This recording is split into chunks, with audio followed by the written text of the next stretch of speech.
Hello. Today's session we are discussing about blockchain technology. Before going to the blockchain technology, first we will see what is centralized system and a decentralized system. Consider an example of a banking system. And suppose I want to transfer some money from my account to some other's account. In order to perform this task, I have to approach the bank, or bank is the intermediate person between myself and the other person. I want to transfer from my account to other person. Bank is the intermediary person. That is a center, or bank is the centralized authority. A centralized person is the centralized machine is there. There is two participants or many participants. Bank is the centralized authority. Bank is controlling all over the transactions. And we have to trust the bank. Not anyone in the system want to transfer money between them. They have to trust or approach the bank is the intermediate person. That is a centralized system. One person or one machine is the centralized authority. He is making the decision whether this transaction has to perform or denied or whatever it is. And all other participants has to trust this centralized authority. That is the disadvantage of a centralized person. I want to transfer money to other person. Why this central person come into play? In order to avoid this concern, we can move to decentralized machine or decentralized system, and the blockchain is one of the decentralized system.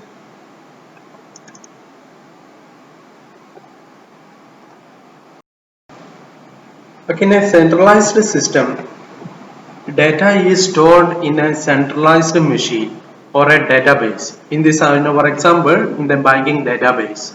What will happen if the banking system crashed? No one can perform the transaction. That is the centralized concept. That is the main disadvantage. If the centralized machine crashed, no one can participate in the transactions. And in a decentralized system, this is an example of a second image shows. Sorry, for this one. This is the second image shows a decentralized or a distributed system, so that there is no centralized person or an authority. And the data is stored, and each one of the participant. This one is called as node, and the data is stored in each of the node. So if one of the machine crashed, means nothing happened to the system, because the data is distributed among different nodes, everyone having the data. So system crashes, so some of the machine crash means nothing happened to the entire system, and the system remains performing as well.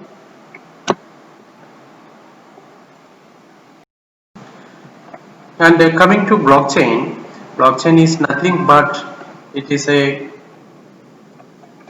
chain of block. This is the first block, this is the second block, third block, fourth block, and etc. and etc. This is a generalized concept of a blockchain. Blockchain is nothing but a chain of block. And what consists? This is block 1, this is block 2, block 3. And what is the structure of a block? And this entire blockchain, that blockchain contains the data, and the entire blockchain is stored or distributed among different nodes all over the world. So one of the machine crashes means nothing happened to the blockchain. That entire blockchain is stored each of the nodes, and nothing happened. If some of the machine crash, means nothing happened to the system. In a centralized machine, if a centralized node fails, means the entire system crash. It won't happen in the blockchain. And each of the node contains the exact copy of the entire blockchain. Entire blockchain is stored each of the nodes. These are the nodes in a centralized distributed or decentralized system.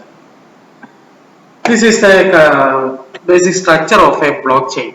This is the first block, second block, third block, fourth block. It is something like a linked list.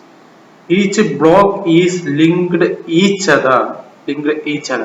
The first block, second block, third block, and each block is divided into two portions: head portion and a transaction portion. And considering the head portion contains many of the field: timestamp. Timestamp means when the block has been created, nodes value, root hash, and the previous hash. These are the, and body portion contains the all transactions in a particular block. This is the basic structure of a blockchain. This is the basic structure of a blockchain. And coming to the how these blocks are linked each other, how it performs a chain. This is block 10, this is block 11, this is block 12. First block 10, consider the block 10. This is the header portion and this is the body portion. This body portion contains the all transactions. These transactions are hashed together and this hash value is stored in this root hash. And we are performing the hash of the header portion, hash of this header portion, and this hash value is stored here, the previous hash portion of the block 11.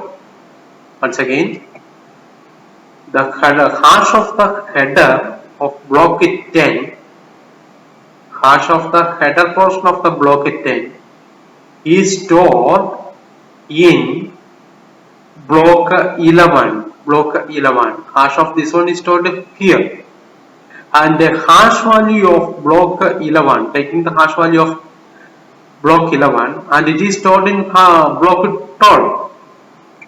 Again, hash value of block 12 is taken and it is stored in block 13 and so on.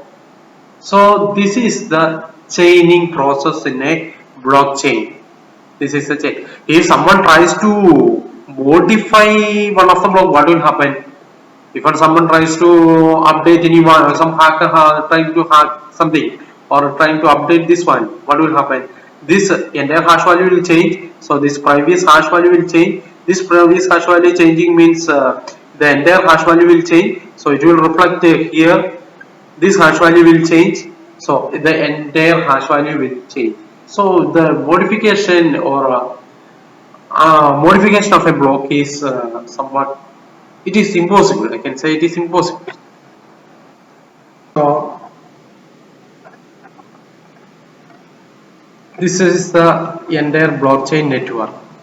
There are so many nodes in the entire web, and this is the first node, second node, third, fourth. They are interconnected, and each of the node having the entire copy of the blockchain, entire copy of the same copy is replicated in all of the node, and it is a blockchain.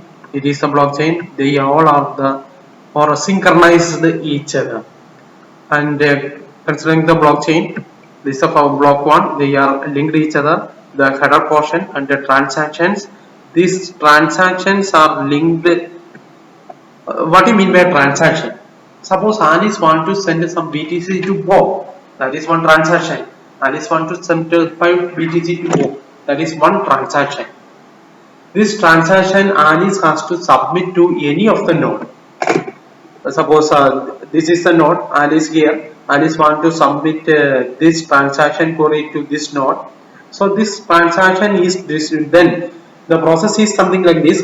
This transaction is forwarded to all other nodes, and all other nodes are verifying whether this transaction is valid or not. If this transaction is valid, then it can move to a, it is one transaction. It is recorded as a one transaction. At the same time, so many people are from different places are submitting their transaction to each of the nodes in the, and then there is one concept called a miner. What is a miner node? This is the I already told there are many nodes are participating in the blockchain network, and they are getting many transactions within seconds. and they are creating a new block in every 10 minutes in a Bitcoin blockchain. In every 10 minutes, we are getting all the transactions. They are consolidated all these 10 transactions and they created a new block. And every node having a new block. Then who is going to add this block into the blockchain? There is a concept called a miner. Miner is one of the node. He is adding the block to the blockchain, and that blockchain is considered as a valid blockchain. That blockchain is distributed to all other nodes. How we are selecting a miner node? Not to select a miner node, we are giving some puzzles. Some puzzle is there. Among different nodes, 10,000 nodes are there. Among different nodes, who is solve the puzzle first? Who is the winner?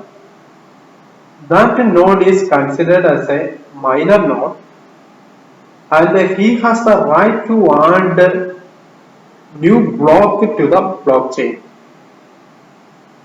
So he is the miner node. That node is called a miner node. And the miner node will get some BTC or Bitcoin as a reward because he is solving some puzzle. He utilized his electricity or power, etc., for solving this puzzle. For he is doing for this time this thing. So he is rewarded with some BTC. That is our role of miner. Miner is nothing but a simple node. He is adding a new block to the blockchain. Miner has the right to add new block to the. So in conclusion, blockchain technology is a distributed decentralized technology, and the entire blockchain is stored in every node, and each blockchain having, it is a chain of block, each block having different portions, and each block is linked with each other with hashing values. Block 16's hash value is stored in block 17, block 17's hash value is stored with block 18. So no one can edit the blockchain. If someone tries to, he wants to update the entire blockchain, means he wants to update any values in a particular block, he wants to change each and every block in the blockchain, but it is impossible in the case of blockchain.